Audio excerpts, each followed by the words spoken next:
a follow-up review and impressions on the early 2010 refresh of the MacBook Pro. This is the 15-inch MacBook Pro that I picked up.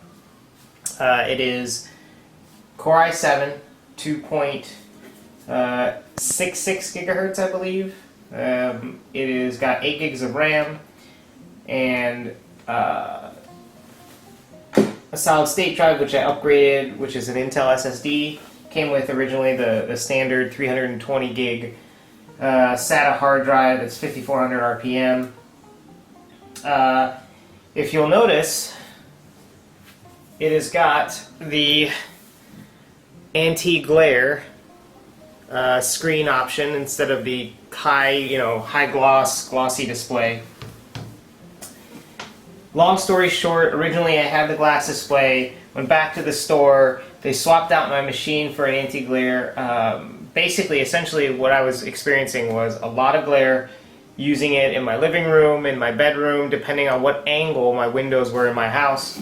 So that's why there were issues with that. Went back, decided to get it. Originally I thought it might look a lot worse than the glossy display. Colors aren't as vivid, but the color accuracy is much better. So I actually am pretty happy with the anti-glare setup.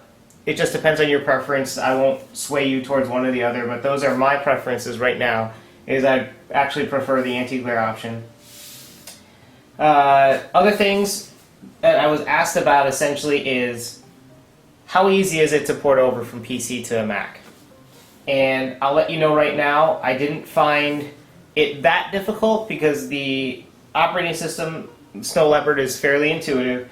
You'll have to get used to certain things, like the maximization of Windows sometimes doesn't snap to the full screen. It'll snap to like maximized vertically of the screen. But honestly, the worst part about the Mac OS operating system is finding the equivalent software that I used to use on my PC to port over to the Mac. It was pretty difficult. I had to search online. There are a fair good amount of articles online that will tell you what the best Mac software is, and they'll actually even tell you the equivalent software that you can use for a PC that will be located on a Mac. I used to use a newsreader. I used Newsbin Pro to pull whatever, to use it as a newsreader. I couldn't find an equivalent. Searched around on Google for a little while and found Panic, the company Panic that makes a software called Unison. That is a perfect equivalent to Newsbin Pro. Not all the features are quite equivalent, but for my purposes, it's fantastic. The other things that I will mention is it is speedier in rendering videos than my old desktop.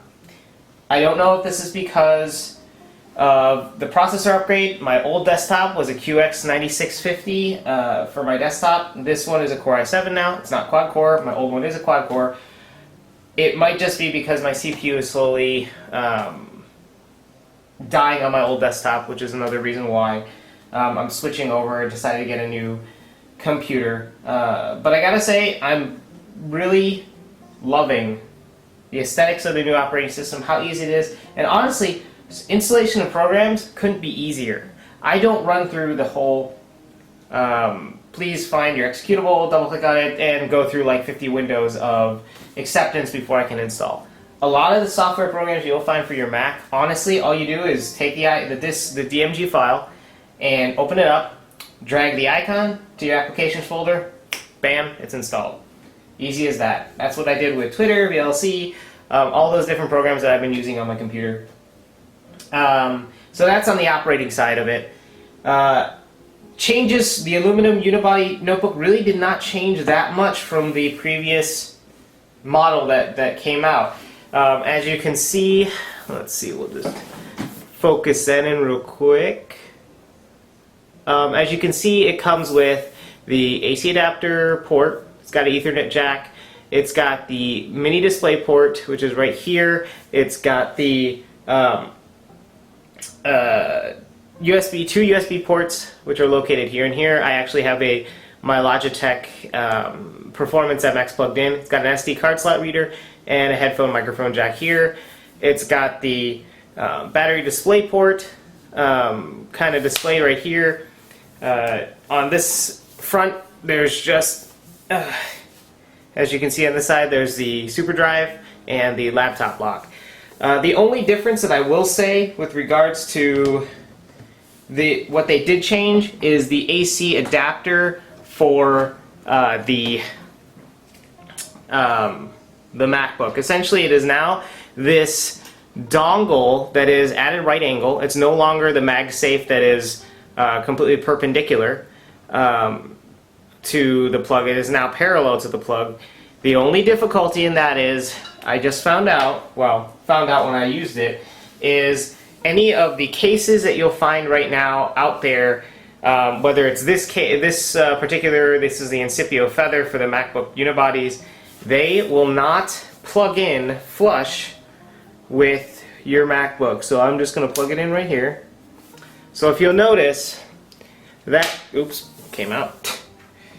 If you'll notice, that's how easy it came out. But the reason being is, it will charge, but it is not completely flush with the kind of the notebook. So it's actually kind of falling in at an angle, and it's not the tightest fit because of that. The Feather case was never designed for that new MagSafe adapter. But there you have it, guys. That's the impressions of the early 2010 model. Let me know if you guys have any questions, comments, concerns. Please check out my website, techbtv.com. I will have kind of my blog post where I'm telling you kind of my journey through converting from a PC to a Mac. You can read more about my reasons there. I won't bore you in extending this video any longer. It's going on 7 minutes. But let me know if you guys have any additional questions about the 2010 model, performance, etc. And I'll catch you guys real soon. Peace.